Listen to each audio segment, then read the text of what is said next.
Los fondos de la biblioteca, que tenemos a día de hoy más de 20.000, son muy ricos. No solamente tenemos en la biblioteca del Museo Sefardí fondos relacionados con sefardíes o con judaísmo, sino que tenemos una colección muy rica sobre civilizaciones del Oriente Medio, del Mediterráneo, sobre arqueología, sobre arte, sobre arquitectura, sobre la ciudad de Toledo. También hay fondos en muchísimos idiomas, no solamente tenemos fondos en castellano, sino también hay fondos pues, muy variados idiomas, como latín, hebreo, judeo-español aljamiado, judeo-español ladinado, árabe, griego. Tenemos un montón de fondos y la verdad es que la variedad es inmensa y muy rica.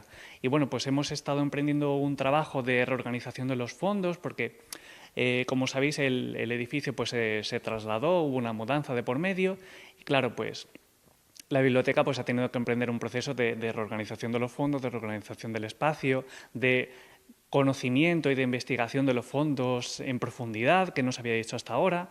Y bueno, eso es un poco lo que queríamos poner en valor en el Día del Libro, ¿no?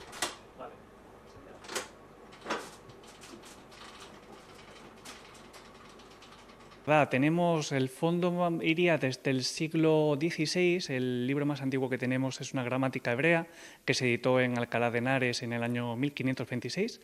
Y bueno, desde entonces pues tenemos fondos, ya digo, más de 20.000 volúmenes hasta llegar a fondo moderno, fondo muy reciente. Tenemos, por ejemplo, libros muy importantes como Meam Loez, que es considerado una de las obras cúlmenes de la literatura sefardí, que son comentarios rabínicos sobre las escrituras sagradas. Tenemos mucha literatura en judeo-español, que es algo muy importante, la lengua que hablaban los sefardíes tras su salida, tras su expulsión de la península ibérica. Tenemos revistas de investigación muy importantes, tenemos también revistas en ladino, como aquí Jerusalén. Están muchos en caja, pero bueno. Son los más antiguos. Vamos a coger uno. Entonces, no es tanto que sean más valiosos, es que son más... Sí, también, por supuesto, sí, hay investigadores internacionales. También lo que insisto mucho es que la labor de la biblioteca no se limita a que un investigador venga aquí presencialmente, sino que también reciben muchas consultas telemáticas de investigadores o de gente que se interesa pues, por conocer sobre el pasado sefardí, o investigadores de muchos países, Estados Unidos, de universidades europeas, que preguntan para realizar investigaciones. La verdad es que sí, cada vez vienen más investigadores y estamos muy contentos. En la Universidad Complutense, y entonces todas las explicaciones están en latín. Tiene esa mezcla de... Como digo, muchas veces los libros más antiguos, el papel era de mucha mejor calidad, las tintas eran de mucha mejor calidad. Pues aquí la portada, las primeras páginas de Salmos. Tienen aquí los... Sí, hay una parte que no se suele conocer tanto, que es lo que no son libros ni revistas, sino el material audiovisual.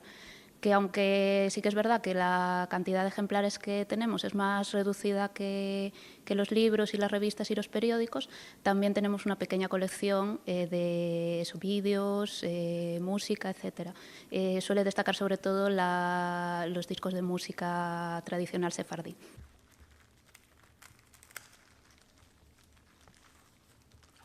Qué maravilla. Precioso, ¿eh? Uy. Simbología.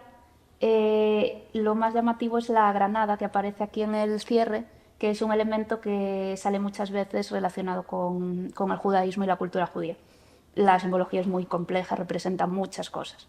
Representa el universo, que contiene todo en uno, representa también el más allá. Es muy complejo. No me voy a meter en eso porque para eso necesitáis un hebraísta. Pero bueno, solo mencionar que eso hay muchos elementos simbólicos en la decoración de la cubierta. Sí, claro, latín y griego, sí, Ah, sí, que sí. tú eras de letras. Sí, bueno, No, claro, he estudiado... sí, de hecho... Ah, pero... Al principio estaba un poco perdido con el tema de la traducción y digo, a mí posiblemente... Sí, recuerdo que estuvo con nosotros.